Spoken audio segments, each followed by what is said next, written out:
Durrësit të Sali Berishës, tani kemi prekur fundin me reformën e Irenës. Nuk pranoj me asnjë mendim për këtë palo reformë në drejtësinë e Shqipërisë. Nëse mua nuk do të më gjykoj Irena e Gjokajve, ky është fundi i drejtësisë në këtë vendin e çuditërave dhe e them me plot gojë, pirdhuni bashkë me këtë drejtësi.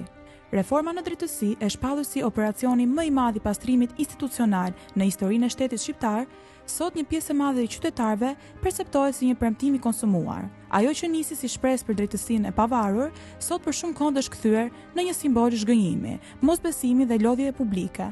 Mund të quhet dhe reforma me balluku. Na u paraqit si mekanizëm për të shkëputur drejtësinë nga ndikimi politik, për të pastruar sistemin nga korrupsioni dhe për të rikthyer besim te ligji. U investuan 10 vite, miliona euro dhe kapitali i madh politik, u ngritën institucione të reja, u aplikua vettingu, u ristrukturua sistemi, por ndërsa procesi vazhdoi, perceptimi publik nisi të bëhet i rend me shumë mbiemra. Sot debati nuk është më nëse reforma u zbatua me standarde të barabarta dhe nëse prodhoi drejtësi reale apo thjesht një rikonfigurim të pushteteve të Edi Ramës brenda sistemit. Kur qytetarët shohin procese që zgjasin pafund, dosje që zvarriten, figura si Belinda Balluku e Ramos që nuk prekën dhe standardet që duken selektive, atëherë unë jam i bindur se drejtësia është bërë më e shtrenjtë në ryfshet dhe vetëm pak më e komplikuar në pagesa. Problemi më i madh sot nuk është vetëm funksionimi teknik i institucioneve, por kriza e besimit.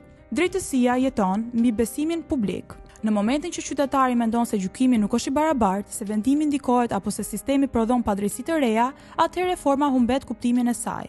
Një reformë nuk matet me raporte ndërkombëtare, por me ndjesinë e qytetarit të zakonshëm përballë gjykatës. A ndihet ai i mbrojtur, a ndihet i dëgjuar, a beson se ligji është mbi pushtetin? Nëse përgjigjja për këto pyetje është jo, atëherë reforma, pavarësisht strukturave të reja, ka dështuar në thelb. Rasti Irena Gjokaj ve vulën e vdekjes përfundimtare kësaj palo reforme në drejtësi. Shqipëria nuk ka nevojë për meme të reja për drejtësinë. Ka nevojë për rezultate të prekshme, standarde të barabarta dhe institucione që frymëzojnë respekt, jo frikë, jo dyshim dhe jo përçarje.